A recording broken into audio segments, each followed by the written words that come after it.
Raquel, can you close your screen for a minute, please? Oof. Okay, I will do. Okay, good morning, everyone. Welcome to the new session of the webinar. Today, we have a special guest from Paraguay, Ms. Raquel Fratta. In addition, as a panelist, we will have Marta Lidia Ochi and Maria Luisa Lozano. But first, I would like to give the opportunity to Lorena Castro, Gender Director at the University of Talca, to give some words. Lorena. Okay, thank you, Marco. Good morning, everyone. Cristina, Marco, nice to meet you finally. And welcome to everyone. Thank you very much for this invitation and congratulations for this activity. As Marco said, I'm the director of Gender Department in Universidad de Talca, and it's so nice to be here and listen to such important speakers and panelists and learning about their experiences and empowerment of women and girls. You know, our university is committed to gender equality and respect for the environment, which are core elements of sustainable development when we require a society. So thank you very much and much success in this course. Thank you, everyone. Thank you, thank you. Thank you, Lorena. Thank you very much, Lorena. Raquel leads the area of initiative for the new economy at Foundation Moisé Bertoni, an NGO in Paraguay dedicated to nature conservation and sustainability. She focused on the design and implementation of innovative projects related to renewable energy, STEM and education, young women's empowerment, and initiatives that focus on economy, social, and environmental value.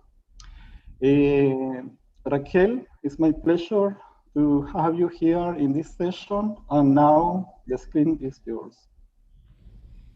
Okay. Thank you, Marco and Cristina, for the invitation. It is a real pleasure to be here and to share with you all and with the audience from different parts of the world the work that we are doing in Paraguay. Thank you very much for this platform, for this opportunity. And it's also a great pleasure to be here with Lidia Oshi, to whom I had the opportunity to meet in Abu Dhabi a few years ago, and Maria Luisa Lozano. Thank you very much for joining us today. Your work has been an inspiration as well. I listened to your presentation via this platform as well. So it is great to be here with great women. Lorena as well, it's a pleasure to have you here. So I want to start this presentation. The topic is renewable energy, forest conservation, and sustainability. The role of empowering young, rural, and indigenous girls to become agents of change. So before I go deep, I want to introduce you first to a forest. Then I want to take you deeper into the forest. And can you listen to me? Yes, but we don't see and then, oh, I'm sorry. Let's see. Oh, 1 second.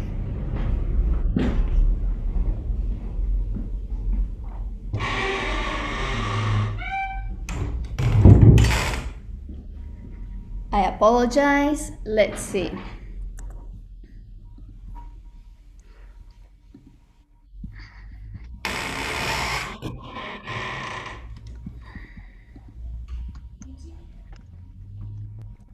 Let's see if we can put this together. Can you see it now?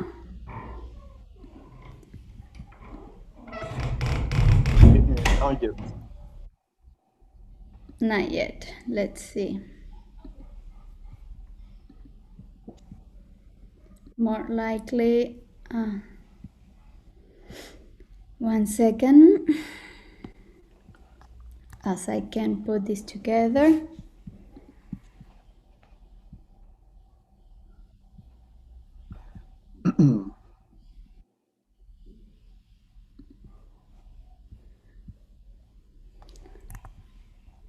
There it is.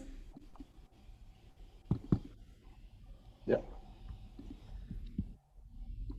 How about now? Yes. Yes. Yes. Thank you. Okay, good. So, as I was saying, first I want to take you to a forest, the last remnant of forest in Paraguay. Then I want to take you within the forest and talk about school. And as I talk about that school, I want to share with you what it means to live in the middle of the forest and what it means to have a learning sustainable experience. And then finally, I want to talk about the role of empowering these young rural and indigenous girls to become agents of change. So let's start. This is Baracquilla Forest Nature Reserve, the last remnant of continued forest in the eastern region of the country. This forest has 64,407 hectares. It's about 7 times the size of Asunción, the capital of Paraguay. This forest was established as a private reserve in 1988 by the Moisé Bertoni Foundation, an NGO dedicated to nature conservation and sustainability. This forest, in the last decade, 90% of it has been destroyed, disappeared, and only 7% of this area is present today. We can see how the loss of forest has happened in the last decade. These forests represent the Atlantic forest and the Cerrado, two main ecosystems that have highly importance for world conservation. As I mentioned earlier, this forest is located in the heart of South America, in Paraguay, in the department of Canindeyú, right next to Brazil in the eastern region. This area, given its importance in biodiversity, has been declared by the UNESCO as a biosphere reserve, the first biosphere reserve in the country. Now, when we talk about Baracquilla, we talk about biodiversity. We have 89 mammals, 432 species of birds, and 30 species in danger. Now, these species in danger are the jaguar and the tapir. And let's keep in mind that the jaguar is at the top of the chain, of the food chain. Baracquilla is also the home of the Ache indigenous community. Baracquilla has a rich culture in their tradition and in their language. They are the only ones that are allowed by law to enter into the reserve to hunt with the traditional weapons. Now let's talk about the region. In this part of the country, in the eastern region of Paraguay, 80% of the population live in extreme poverty. The illiteracy rate among women is enormously high, and almost 90% of girls become pregnant at the age of 14, dropping out school. And here we should now add that this region has been a place of illegal activities and organized crime.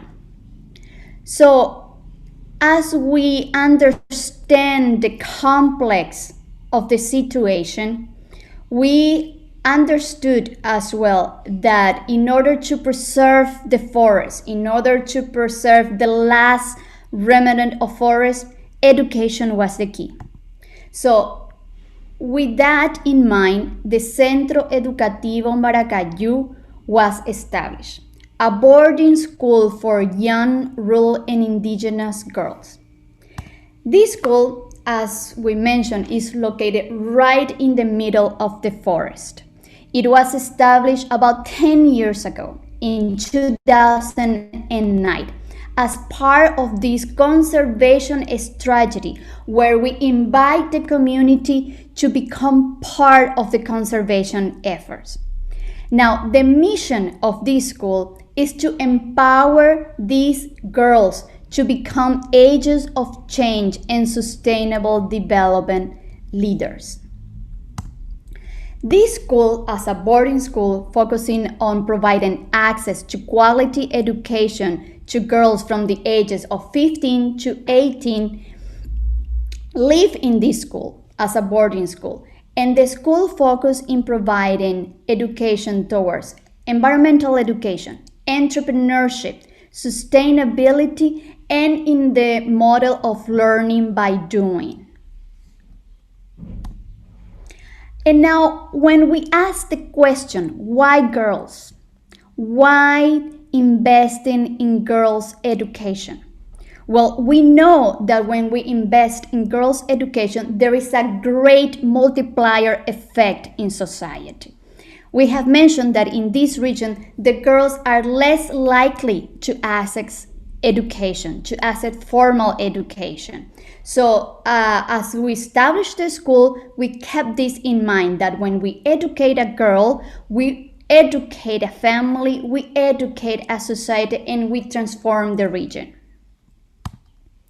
Now, how do we sustain a school in the middle of the forest? A school where girls only pay a solidary fee. And this is the self-sustained model. The school have these two business units, the Baracquilla Lodge and Baracquilla Product. The Baracquilla Lodge is a lodge that is located right there in the middle of the forest, which provides a nice stay to tourists, and where the girls also participate and learn about sustainable tourism, and also participate in the process of taking to the market sustainable products like honey and spices and so on. So with these two business models, we sustain our school as the girls learn about entrepreneurship and sustainable development. Now, what it means to live and study in the middle of the forest as a learning sustainable experience. Well, let me tell you that it's not always easy, especially when within the reserve we have the problem of constant lack of energy provision. So then in 2018, the school presented a project to solve this problem. And the school won the SAIA Sustainability Prize, but the project that it presented to provide access to renewable energy, improve energy efficiency, strengthen community efforts, and forward those sustainability efforts of the school. Now, when we talk about this project, we talk about solar energy, and we talk about hybrid photovoltaic technology to produce both electricity and heat, meaning electricity and hot water. And this is the project that we have installed in the school. It's a solar panel that is hybrid, provide both electricity and hot water. And this is the first hybrid technology ever installed in the country and in the middle of the forest. It has a curved mirror, and this component provides both electricity and hot water on a single device, on a single equipment. We see here what is the the capacity that it has. Each of these collectors is 270 watt peak for electricity and 1,250 for thermal energy. Now, we have installed 3 independent systems. We have installed one for the kitchen, one for the dorms, and one for the classroom. And as we can see, these provide both electricity and hot water. And let's keep in mind that in the winter, when it's really cold, now the girls have access to hot water thanks to these power collectors. Annually, these 20 power collectors that have been installed have the capacity to produce 25,500 kilowatts for hot water and 4,800 for kilowatts for electricity. Now, let's talk about another device that provides light. And this is gravity light, which is using the energy of motion to produce light. As we can see, this device has the potential to produce light without the use of the sun, without the use of electricity, and without the use of batteries. This is a special device that can be used to avoid using candles and kerosene lamps in rural areas. Now, when we talk about another technology that we have introduced with the students is biogas, turning pigs' waste into natural gas. And this biodigester was installed in the farm of the school, in the biosphere reserve, not inside the school, but 5 kilometers away where the farm of the school is located. And here the students are learning how to install a biodigester, how to use the pig's waste to produce natural gas and avoid having those waste getting into water streams. Now, this is another component that I really like. It contains all the sustainable actions that we are implementing at the school. It's Sustainable Adventures in Baracquilla. As this presentation cannot mention all the activities that we are doing at the school, this book summarizes all of it. The renewable energy, the plan of reduce, reused, and it's also talking about this diesel tree, how we can turn a tree and use the resin to use it as a biodiesel and also as a medicinal use. This book has been translated into English, it's in Spanish, and it's also in the indigenous language of Guarani. Now, talking about the role of empowering young rural and indigenous girls to become the agent of change. We know that we need to love and preserve. So how do we take care of something that we don't understand, that we don't feel emotionally connected? And that's why establishing the school within the forest was so important. How we get involved to these students and teaching at first hand what it means to preserve. Because when we understand the value of forest, we care for them. So the first step is to love to preserve. Give back.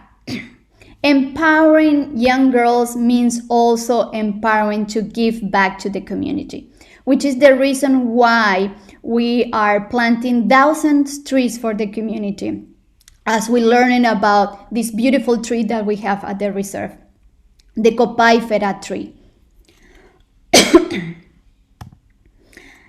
Now, we know that we need to inspire.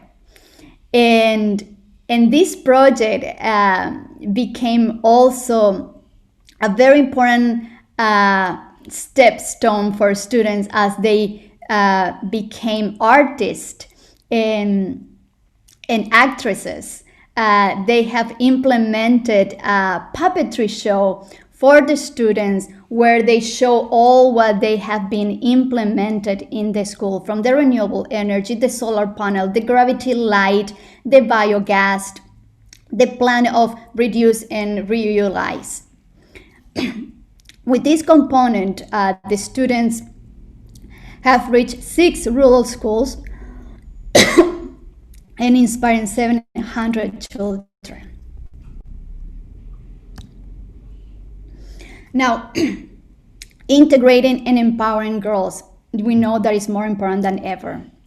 We know when we integrate women into renewable energy and we talk about all these components, we close the gap.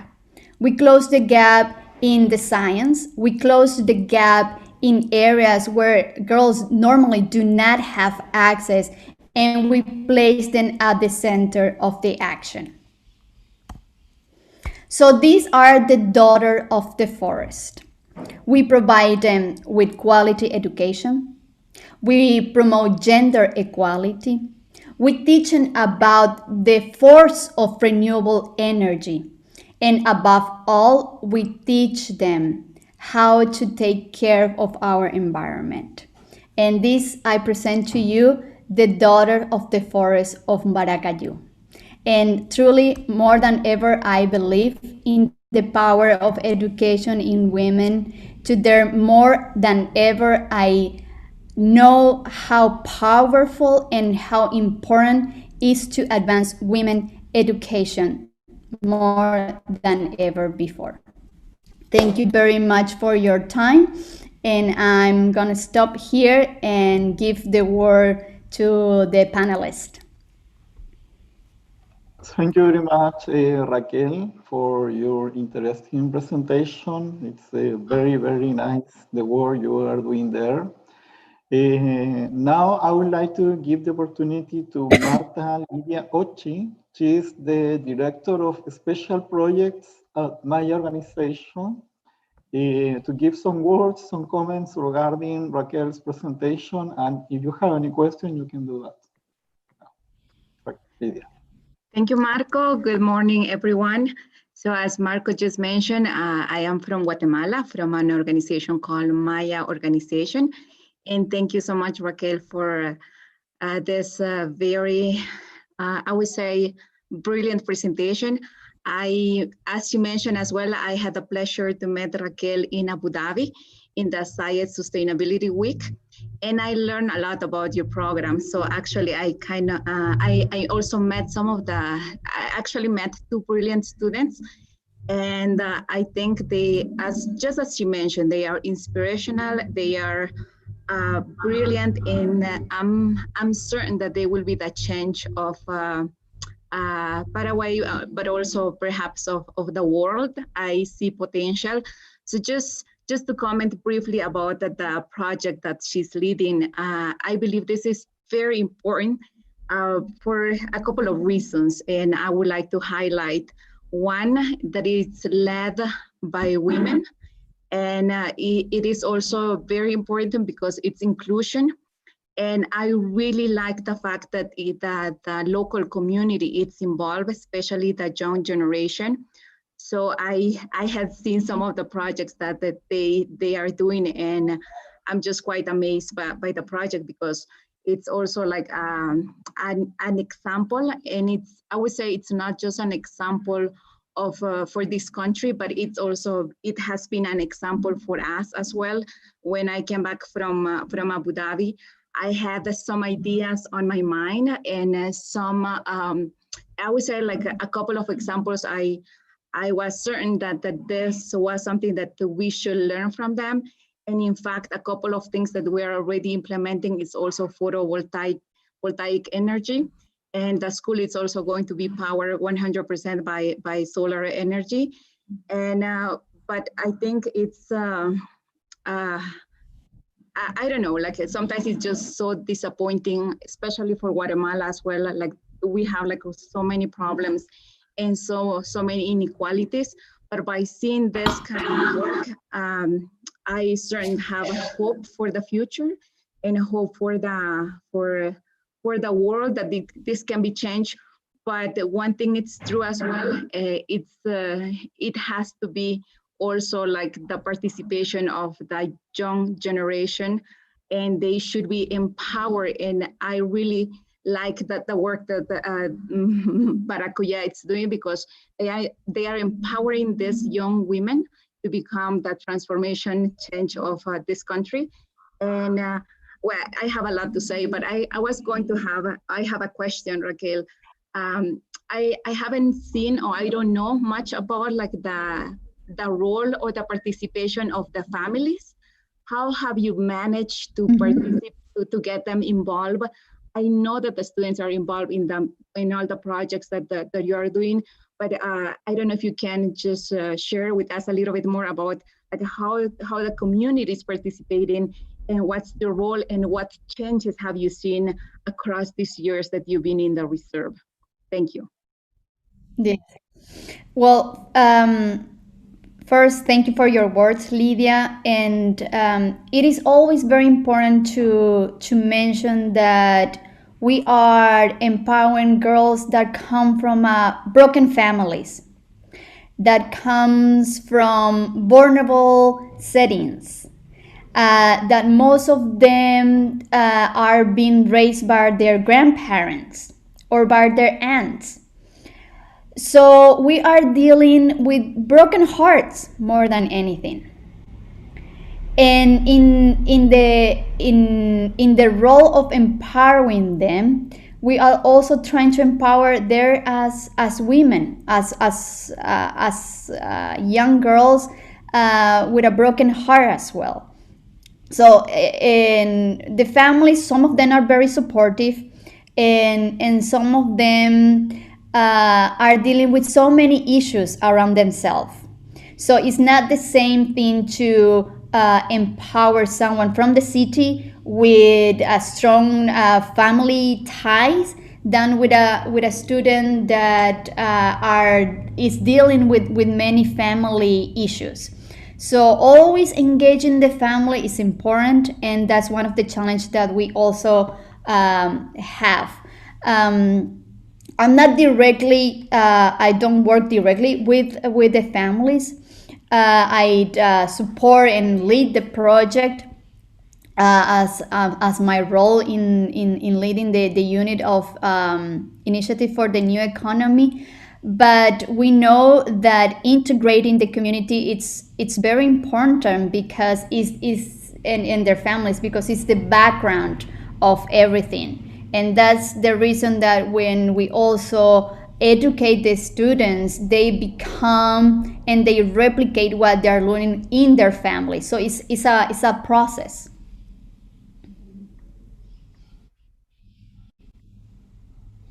Thank you, Raquel.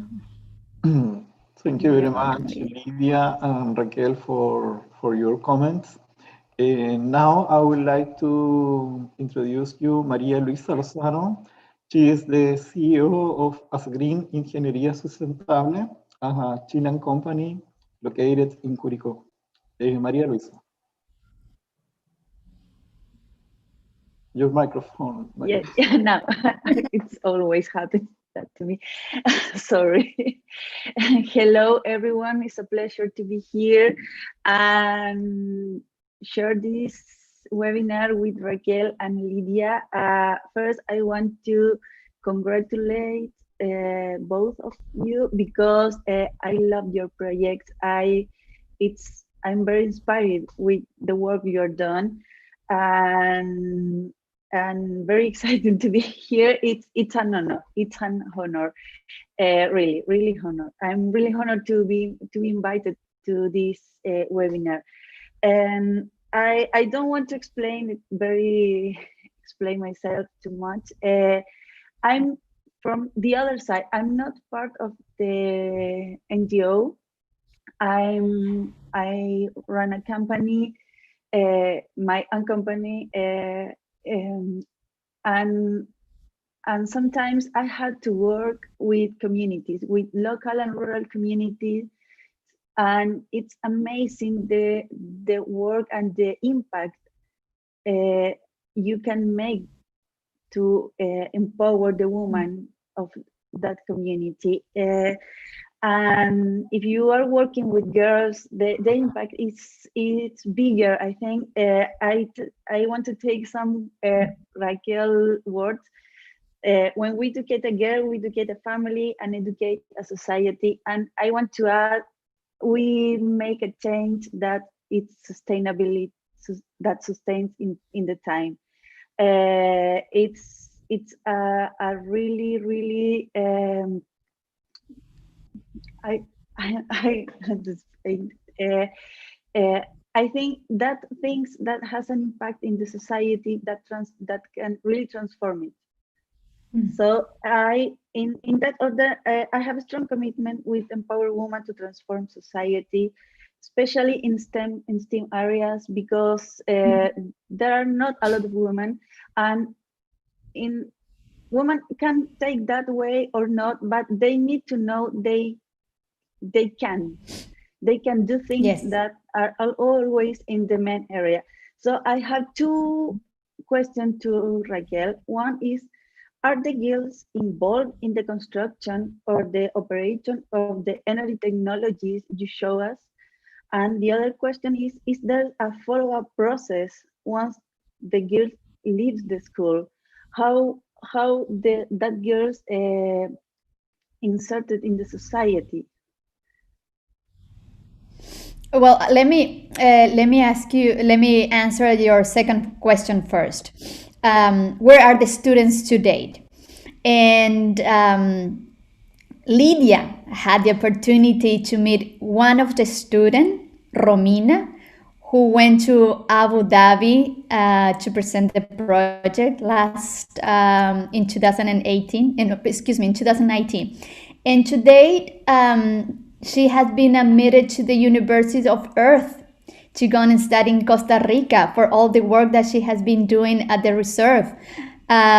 First, she was part of the robotic academy in the school, the first robotic in the middle of the forest in a rural area, where young girls are learning programming, where they're proposing solutions in different areas using technology. And I think this is so powerful, and we're inspiring not only in the agriculture sector, but in the science, as you have mentioned.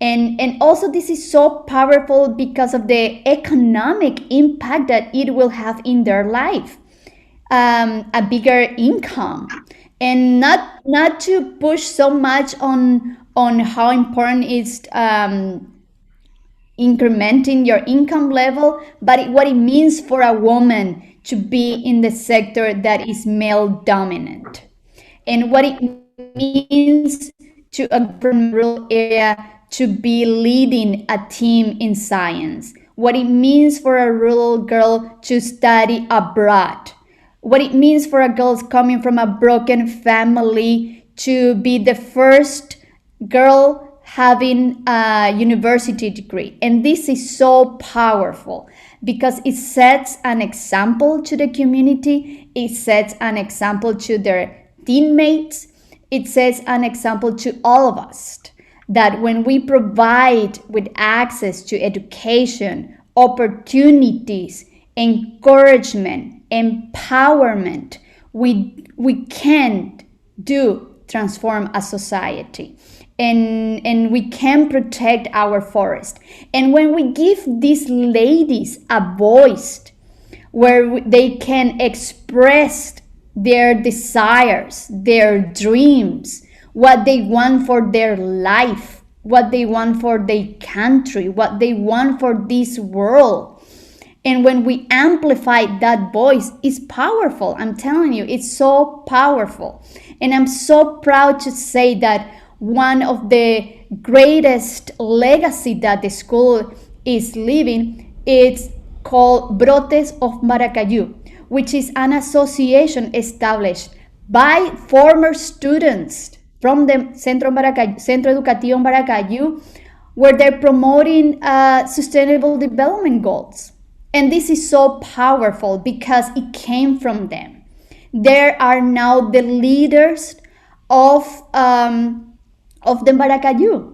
You know, these are truly the daughter of the forest, transforming society, transforming their realities. And it was just possible because of someone believed in them. Someone gave them the access to quality education. And I want to stress this because it's not just access to education. It's access to quality education. It's access to innovation. It's access to technology. It's access to the world. When the students for the first time travel outside the country to Abu Dhabi and encounter a new culture, a new way of living, and had the opportunity to interact with peers from different parts of the world, it's powerful.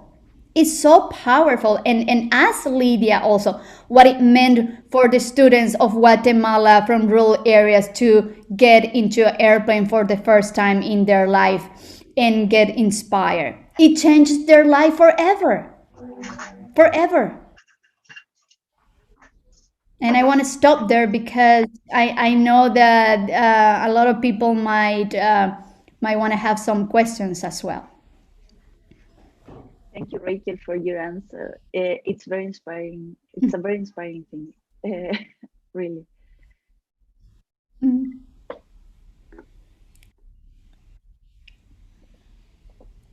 And Marco, we can continue with the questions of the public.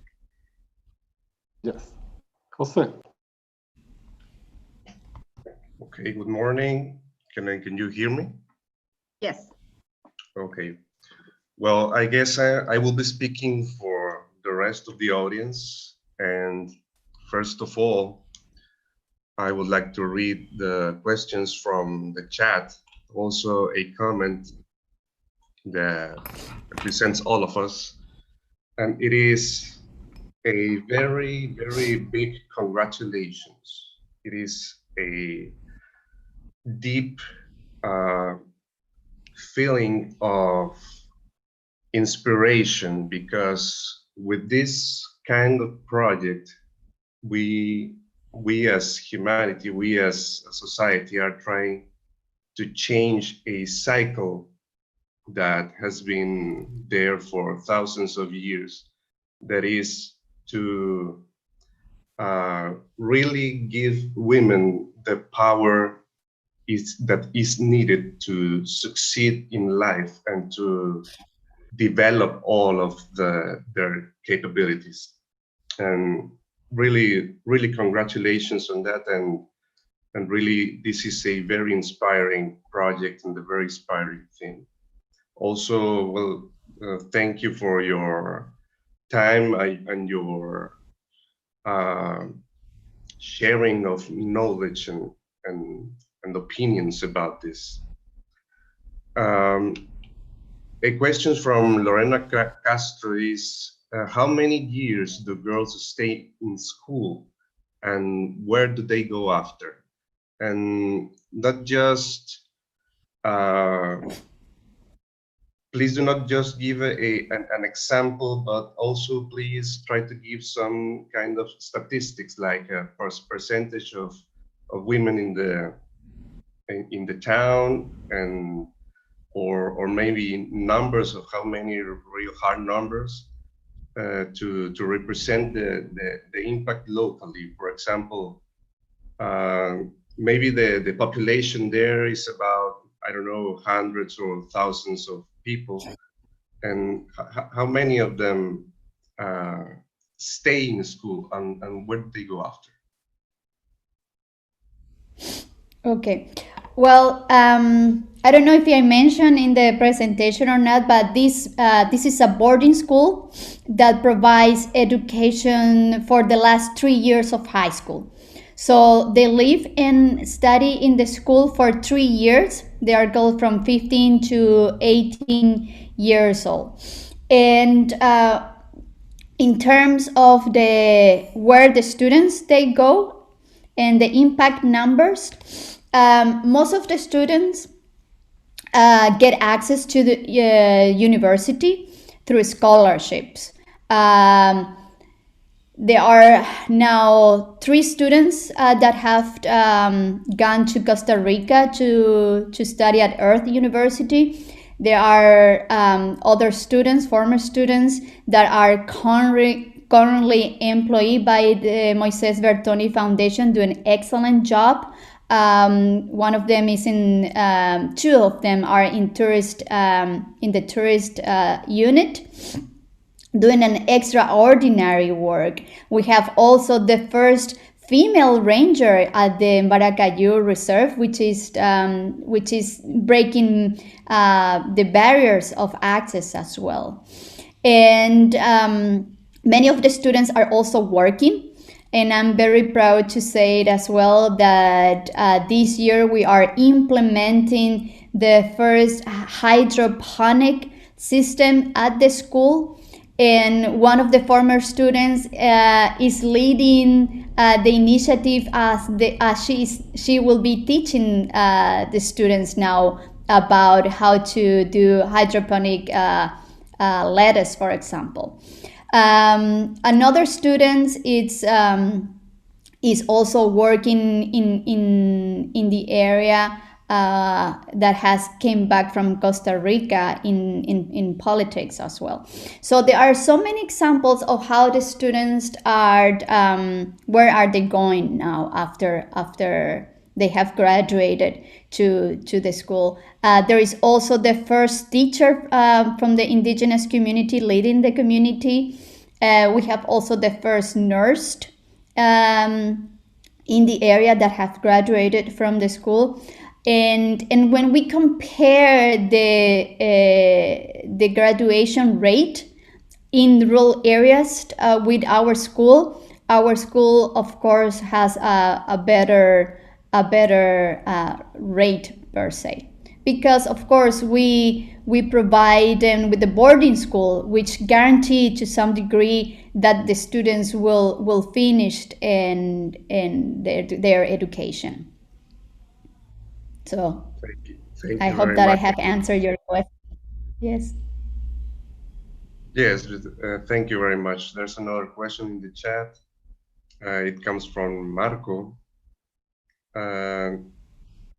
Has been this idea implemented in other countries? Do you know if there's something similar in Chile, for example?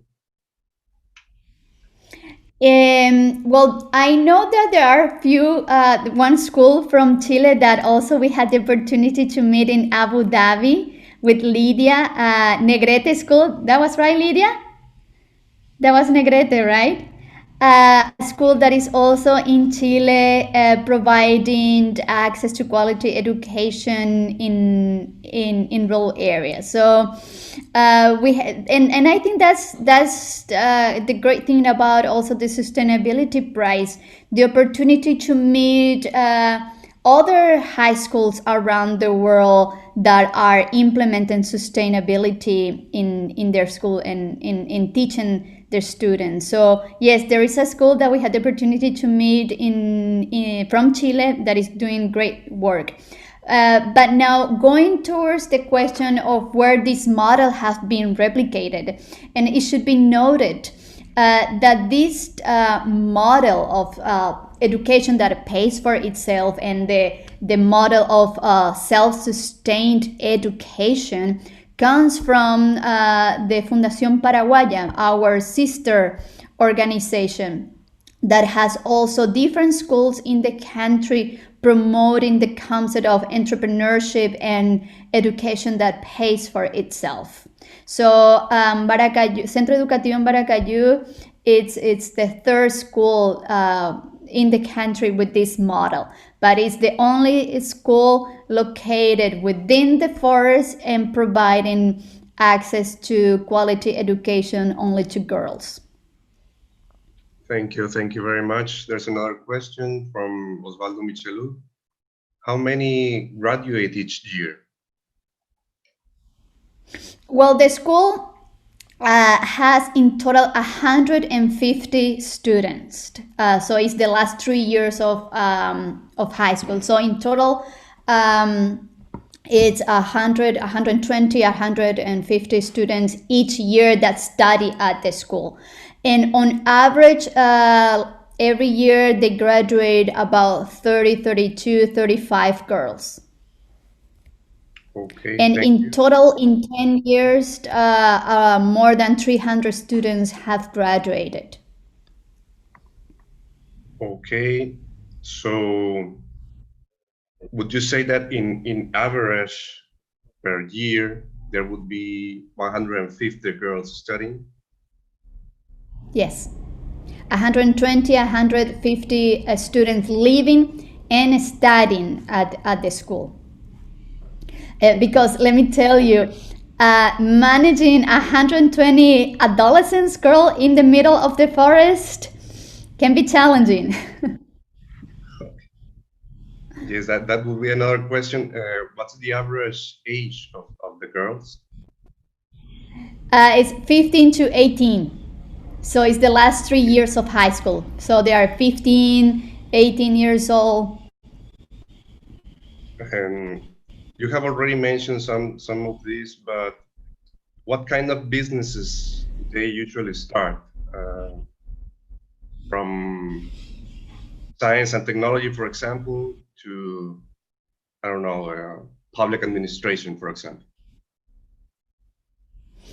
Well, as I mentioned, one of the former students, has established a hydroponic business with her family in the area in Curuguatú, a city not far from the reserve. And so that's one of the enterprises that she has with her family, and now that she's implementing it at the school, teaching at the school as well. So that's just one of them. But many of them also go into the tourist sector as it is developing. Now let's keep in mind that now with the pandemic, everything is upside down.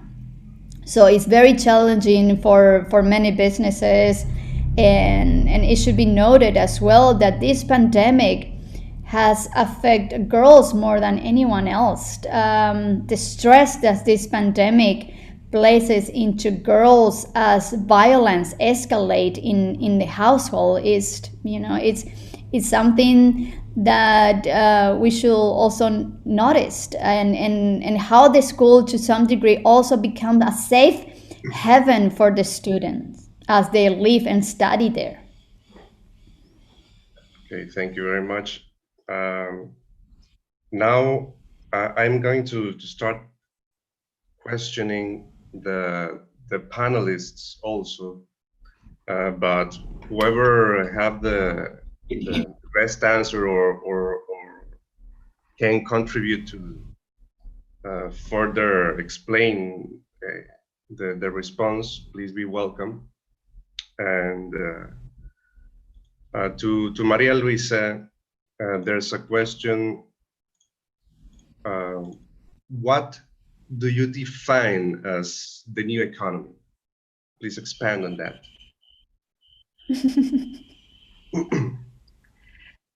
Well, there's two ways. There's a long answer and a short answer, and I choose to give you the short answer.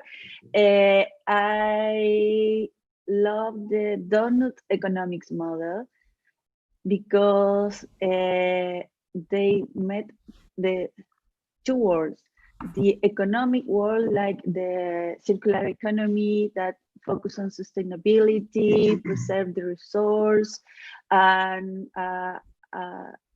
make a development to meet the requirements of the environment and the people. the things we consume.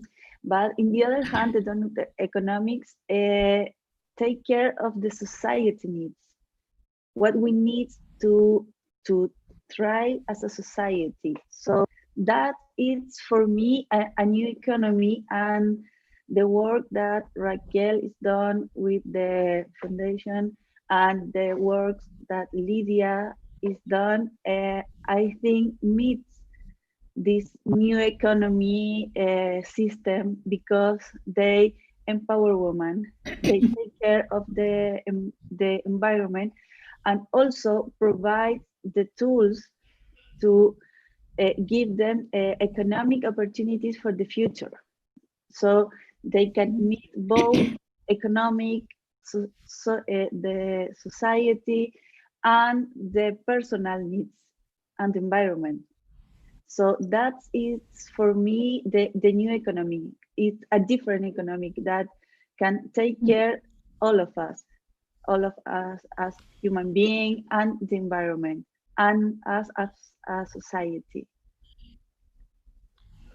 Thank you Yes. very much. And Yes, please. I just want to add a little bit of that, and I think we should add the economic of happiness.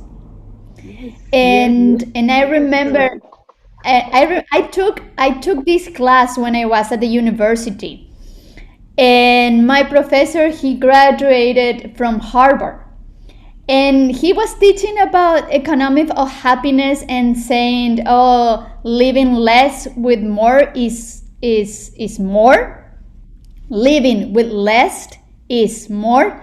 And one of the students would say, ah, yes, you're saying that just because you graduated from Harvard and you had everything. But now this concept is so strong in my heart. You know, what is the economic of happiness? How we can live happily with less. How we can start businesses using what we have available, what we have locally, how we can empower our communities, how we can start thinking about not making more, but making more quality. And this concept of doing more with less, which is the base of the blue economy model that I feel so inspired by it. And I should say that one of my hobbies is to grow mushrooms. And in this model, how we use and teach students and empower them and inspire them to use what they have available to grow nutritious food, using coffee waste, using agricultural waste, and learning how nature works, and get inspired by that. And this is, to me, the new economy model that we are hungry for. Now the Moisé Bertoni Foundation is also implementing and promoting this circle economy model in the country for the first time. And education is at the center of it, and women are at the center of it. And I think that this concept of circular economy, blue economy, the economy of happiness, is pushing us as human beings to become better and become greater, and evolve as a better people. Because at the end of the day, when we do take care of our environment, when we do take care of our families and our surrounding, we just become happier people. And I think that's something very important that we should always teach at schools, how we can become happier, protecting what we have, and using what we have available in a sustainable way. Thank you very much for your answers. And we have several questions for the panelists, but we have just got another question in the chat for Raquel. Do they have any knowledge of English? How many of they speak English? Well, that's a challenge. But let me tell you something. Paraguay has two languages, Spanish and Guarani. And Paraguay is the only country in the Americas that has an indigenous language recognized in the Constitution. So our students speak Spanish, Guarani, Ache, which is the indigenous language also that I mentioned in the presentation. The central, Baracquilla is the central territory of the Ache. They speak Portuguese because we are so close with the border with Brazil. But English is still a big challenge. So anyone willing to come to the reserve to help us with English training are more than welcome. But yes, we do indeed have an English, a marvelous and great English teacher at the school. But always, you know, as in many schools around the world, English as a second language is it's an extra course that is a challenge at the end of the day to say that they are fluent in the language. But yes, it's a challenge with the English. But yes, they do speak Portuguese because we are so close to the area with Brazil. We have students actually who their families speak Portuguese at their home, and Spanish is the second language. So yes, English is still a challenge for the students, but they do have English class. Thank you very much. And a question for Lydia. Which are the experiences in Guatemala at the moment you may share with us? Please give us some example of this kind of projects in Guatemala. Okay. Yes, maybe I would like to share some of context. We are located, our school, our main project is a school. We have 188 students. Our school is specially designed, led and run by indigenous women. We are from the area. We're 84% indigenous, we're 84% women in the school in Maya and 82% indigenous. And I would say that at least in Guatemala, this is the only school that it's specially designed for these young women. And the main reason is like most of the schools do not take into consideration the culture.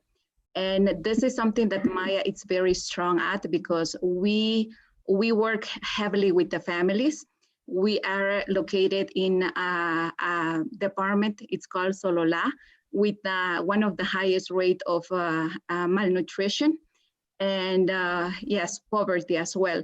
So we're not a boarding school, but we continue teaching. We have the students for 6 years and we have 4 specific goals. And all of these goals kind of tackle all the problems that we have. And we said, and we actually seen that we indigenous women or women in this region face 4 types of discrimination: by being poor, by being indigenous, by being woman, and by living in a rural area. So there are a lot of negatives against us. And I myself, I would include myself in this because I actually got a scholarship to study English and another scholarship to finish my university. And I never knew I could speak English or Mandarin. I speak Mandarin, I study in Taiwan. And this is something that you discover only through opportunity. And it's not, but it's something that the system doesn't allow you to know or to discover as you grow up. I come from a family from a rural area. My mom and my dad, he's a carpenter. And there is so much richness as cultural speaking, but legally, if you see around, there is a lot of problems. So this school, it's providing the students opportunity, and once again, as Raquel said, a quality education. So we teach students how to write and how to read in their indigenous language, because we grew up speaking Cachiquel, but we never learn how to write it, because school doesn't take it into consideration. It's not relevant for the system. So we teach that at school, but we also teach English. So at the end of the 6 years with us, our students should also speak English, because we think that it's also like it opens opportunities. And as Raquel said, so our goal is for them, after they finish high school with us, they could have access to a job, because most of them would have to work and at the same time continue with their education. So that's one main reason. And the school was mainly open because we discovered that most of us could go to school here and graduate from high school, but most of us could not get into university because our level, our quality of education was not good enough for us to go to university. So we emphasize a lot on inclusion, on values, but also like leadership. And our slogan says like empowered to empower. And right now, some of the examples, I will provide examples of how our students are thriving during this pandemic. And right now we are working with organic gardens. So we're working with families and they have their own organic garden. We emphasize in native seeds.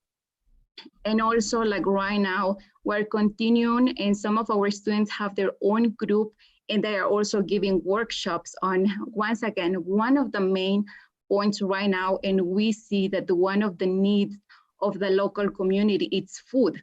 So we're also, so throughout this project that some of the students are running, we can guarantee that families could continue having some food in their families. We're continuing with education as well.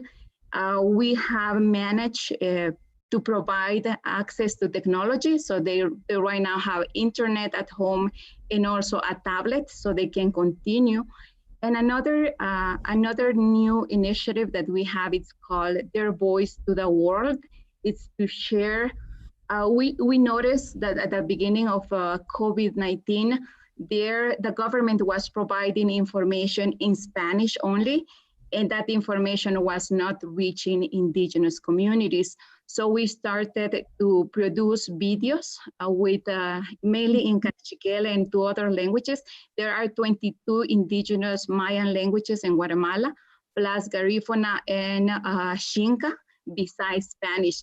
So we see that in at least 50% of the population is indigenous. So we see like the older people were not being informed. And what we see through the power of education is the students are able to be like the spokeswoman of their community and to share this really relevant information for their families, and also to help to prevent the disease, but also to have and to come up with solutions. I think my invitation is for us to join efforts, because we cannot do it by ourselves. And I'm sure that some of you have noticed as well and are working perhaps. Partnerships have been a great help to us, because we also have this big gap between rural Guatemala and the city. And it seems like it's really hard to come together and do something as a nation. And I would say it's not our fault. We never asked to be poor, but it seems like the system, it's kind of blaming indigenous people just because we're indigenous. And it's also, I'm very proud to be indigenous and to speak and to dress as with my native clothes. But yes, there are a lot of issues around, and we need policies, we need efforts, because if women do not have access to opportunities, to these seats, to the spaces, that change will come, but it's going to be very slow. So, however, if we work together, I'm sure that the change will come, but it's going to be, we need to work together. That's kind of the invitation that I wanna do. We need to visualize this this problem, because I know that all Latin America have great issues with the discrimination and poverty. But yes, so I would say like the key to get out of this, it's education and also providing opportunities to women that could empower local communities and have the transformational change that we hope and we want. Thank you very much for your contribution, Lydia. And have you had any support from the government or from a company? We don't have support from the government, especially because of the issues. I mean, there are a lot of issues down here. No, we don't work with the government directly. We try to work with the government, especially with the Ministry of Education, but we are kind of looking to provide more, like receive more, it's to give like professional development, especially in the areas of math and also literacy. But no, like funds, we don't have funds from the government.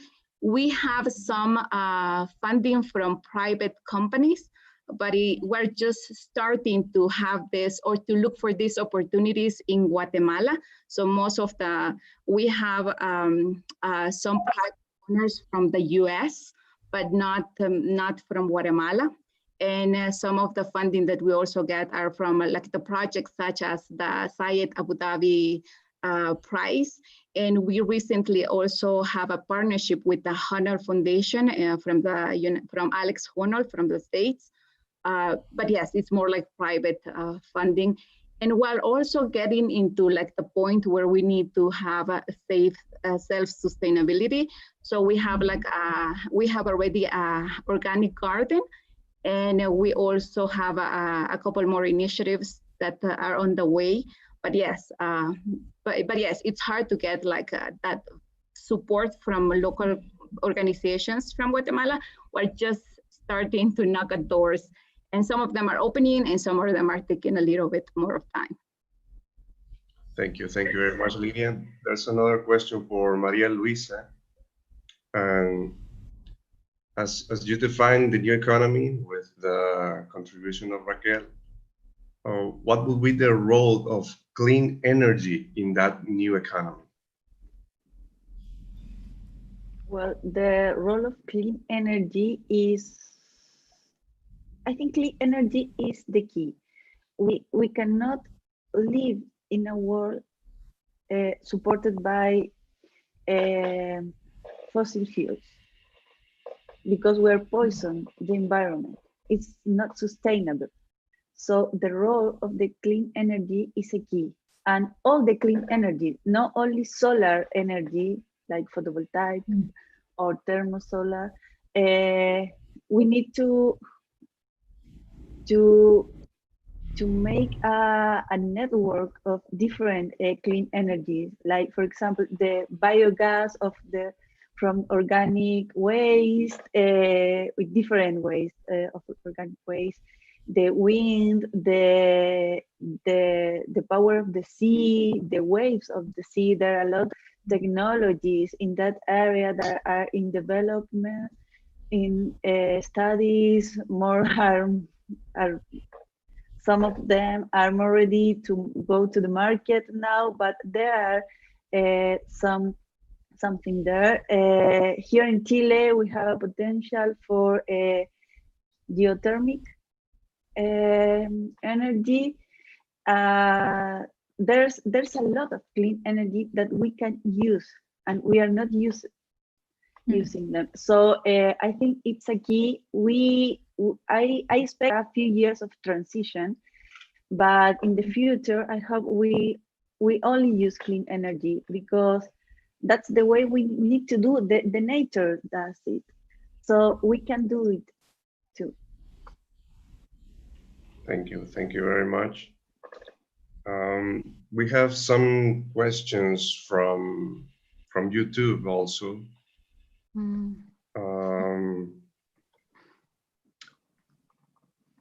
For Raquel, do these girls go to school by choice? Is there a selection process? Well, the school was established first to provide access to quality education to the young girls living surrounding the area of the reserve. So yes, there is a priority given to the girls living around the area from the reserve. But also we have cases where students from other areas have come to the school, and when there is a space, of course.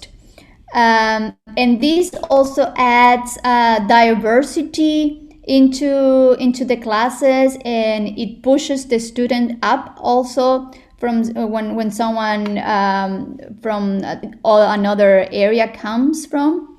So there is a very diverse student population per se at the school. It should also be noticed that there are students coming from background from Brazil, because we're so close to Brazil, in the indigenous community, and also from other areas. So there is a mix in the students. Okay. There's another question from YouTube. Are the small-scale renewable energy projects that you are using for the school being implemented and operated by the girls in the surrounding community outside of the school? Well, the technology that we have introduced into the school, the hybrid photovoltaic technology, is the first technology ever installed in the country, and it's only within the school.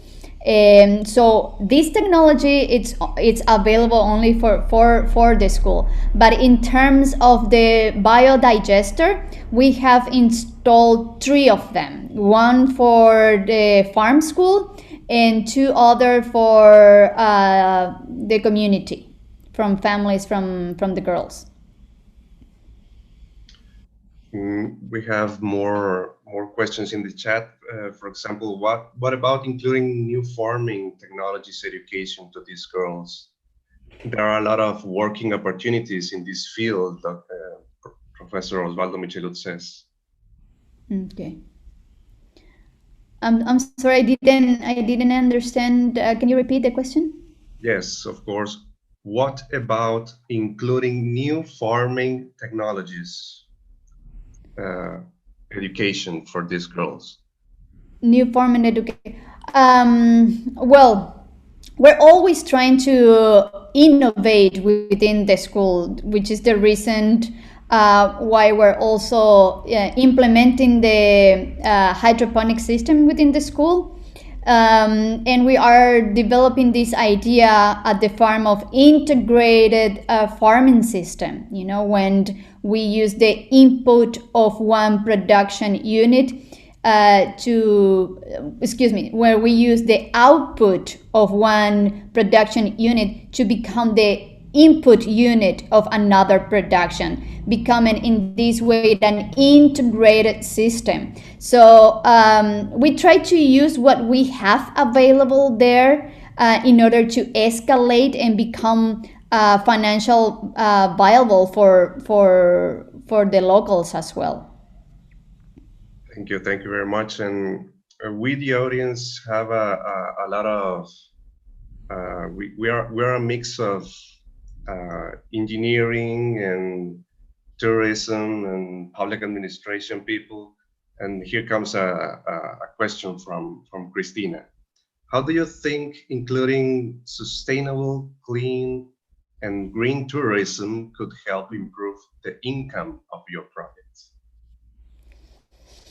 Well, as I mentioned before, how our school is sustained is based on a sustainable model within Baracquilla Lodge. The Baracquilla Lodge provides housing to tourists that wants to come and stay at the Baracquilla Reserve.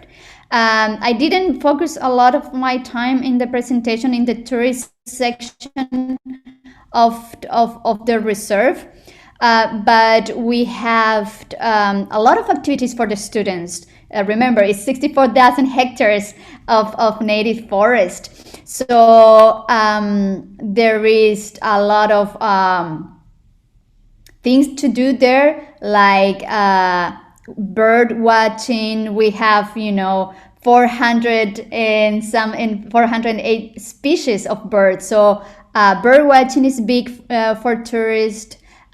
We also have activities that have to do with ecotourism, like you can go and see the waterfall pristine, and you can climb there and you can do canoeing as well, and you can just enjoy nature there and be part of it. So there are different activities for tourists that they can do at the reserve there, like stargazing at night and things like that, and just enjoy quality time with the family, enjoy nature, and of course, as you stay there as a tourist, you also contribute directly to the education of these women. Okay, and there's another question, who teach family planning and family health to these girls?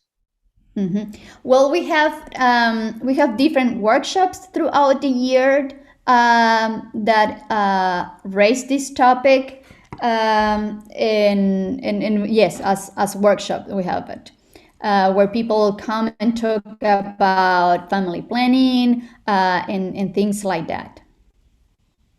Thank you very much. And for a matter of time, we need to start closing this presentation and discussion, but we would like to close it with your final remarks. Please give us your final remarks about this inspiring, interesting topic. Well, there is I should mention this, that forest conservation is not a romantic affair. Forest conservation in this part of the country is a dangerous business. And during the last 5 years, we have lost co-workers. We have the life of rangers has been lost. So forest conservation is very serious. And it deeply touches my heart. It deeply touches the heart of so many co-workers, because their life lost. So forest conservation, it's more important than ever before. Access to quality education of girls is urgent and is more important than ever before. And as Lydia mentioned, only through alliances we can move forward and our impact can be greater. And only when we understand the value of our forest, when we understand the power that we have as mentors, as teachers, as parents, we can really start transforming the life of people. So I think that's my final comment. There's an urgency, and it's so important to protect our forests and accelerating the investing in girls' education and in the role that each of us played as mentor, as educator, as parents, and as habitant of this world. Thank you so much, Raquel. Lydia, please, your final remarks.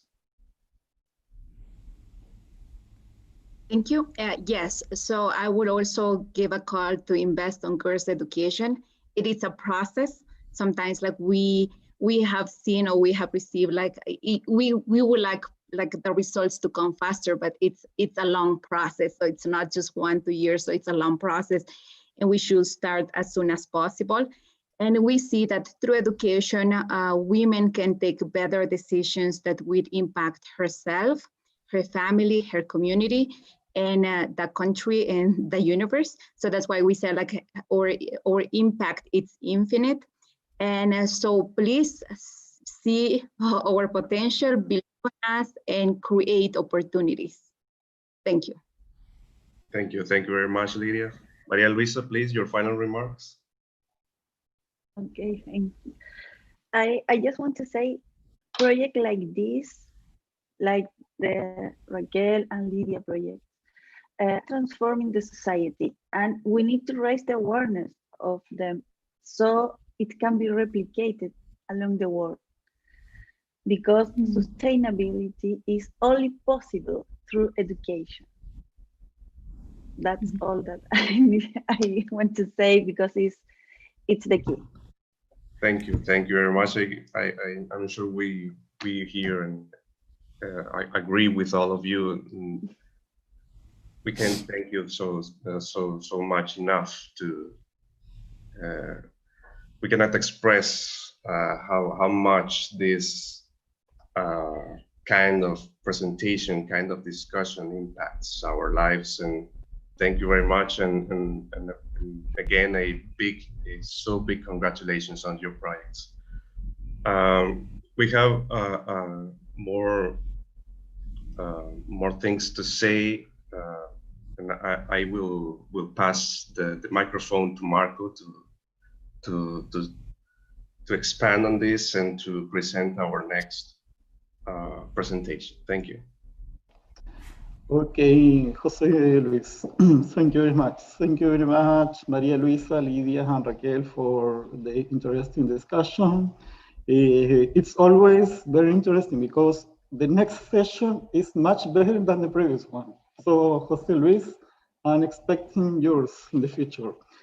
In order to finish, I would like to give the microphone to Lorena Castro for her final comments as well. Lorena? Thank you, Marco. I'm so moved. I've been listening to our three speakers, Raquel, Lydia, and Maria Luisa. It's been very inspiring, your presentations, your words. You know, gender equality is all to do with respect for the environment, and something Raquel said about love the forest and love the girls, and this emotional environment you create in this school is a big call, and it's a big responsibility to all of us. And this new way to relate between each other and with the environment is really inspiring. So thank you very much, and congratulations. And we have a big challenge, and we have to hurry up. Thank you. Thank you, Lorena. Thank you, Lorena. Thank you very much, Lorena. Now I would like to give the microphone to Cristina Bow in order to finish this session. Cristina, I will close your window, Raquel. Oh yes. Cristina, I can see you. Okay. Can we see? No. Yeah. Okay. Great. So thank you to all the audience to attend today. Thank you to the panelists. This has been an amazing session for me. Lorena said I'm moved, and I'm moved too, because it's very inspiring to hear you. And well, I'm willing to go to visit the lodge. I'm willing to, so I hope someday. And well, I would like to invite you to the next session. As you know, we do change between English and Spanish, so we can share to all the world our session. So next session will be in Spanish. I'm going to share the banner so you can check There you go. So this would be our next session on the 22nd September. So it would be distribución de monopolio de interacción con actividades competitivas. In charge of Aura Rearte, Gabriela Manriquez, and Carlos Finat. So I think it would be very, very interesting. A different issue for what we were talking today, but also on with the focus with women and business and energy that we are trying to keep through these webinar sessions. So thank you all and hope to see you next session. Thank you. Excellent. Thanks. Thanks. Bye. Bye. Okay. Thank you very much to everyone. See you in 2 weeks more. Thank you. Thank you. Thank you. Thank you. Bye-bye. Thank you. It's Bye. been a pleasure. My team, please stay for a while. Bye-bye, María Inés.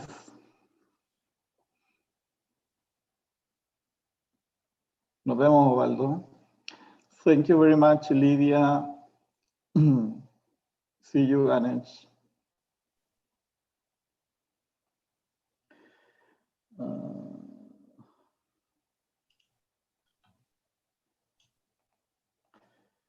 Okay.